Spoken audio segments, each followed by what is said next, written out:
بسم الله الرحمن الرحيم. عن البراء رضي الله تعالى عنه قال: رأيت النبي صلى الله عليه وسلم والحسن بن علي على عاتقه يقول: اللهم إني أحبه فأحبه. رواه البخاری۔ حضرت برا رضی اللہ تعالیٰ عنہ فرماتے ہیں، میں نے نبی کریم صلی اللہ علیہ وسلم کو دیکھا کہ حضرت حسن رضی اللہ تعالیٰ عنہ آپ صلی اللہ علیہ وسلم کے مبارک کندھوں پر ہیں اور حضور علیہ الصلوۃ والسلام یہ دعا فرما رہے ہیں: اے اللہ، میں حسن سے محبت کرتا ہوں، آپ بھی اس سے محبت فرمائیے۔ ایک دوسری روایت میں حضرت ابو ہریرہ رضی اللہ تعالیٰ عنہ فرماتے ہیں، نبی کریم صلی اللہ علیہ وسلم سیدہ خاتون جنت سیدہ فاطمہ الزہرا رضی اللہ تعالیٰ عنہ کے گھر تشریف لے آئے اور حضور علیہ الصلوۃ والسلام نے آ کے پوچھا کہ وہ ہمارا بیٹا کہاں ہے؟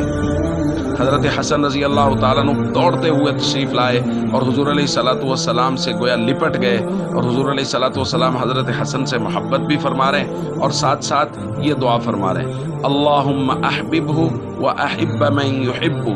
اے اللہ، حسن کو اپنا محبوب بنا لیجئے اور ہر اس شخص کو اپنا محبوب بنا لیجئے جو حسن سے محبت کرے۔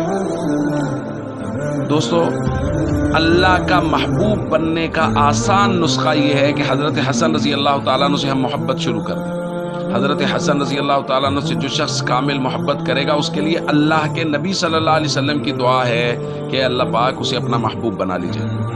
لیکن یہاں مسئلہ وہی ہے کہ کیا زبان سے کہہ دینا کہ مجھے حضرت حسن سے محبت ہے یہ کافی ہے اور اس سے دعا حاصل ہو جائے گی؟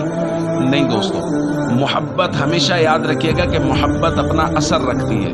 جب ہم حضرت حسن رضی اللہ تعالیٰ عنہ سے سچی محبت کریں گے تو ہمارے کردار میں اس کی پوری جھلک ہوگی، ان کی جیسی ہم عبادات کرنے کی، اخلاق، سیرت۔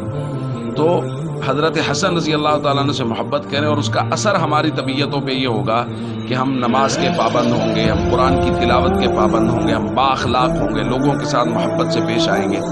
اس لیے حضرت حسن سے کامل محبت رکھیں تاکہ اللہ کے نبی صلی اللہ علیہ وسلم کی ہمیں دعا حاصل ہو اور ہم اللہ کے محبوب بن جائیں۔ السلام علیکم ورحمۃ اللہ وبرکاتہ۔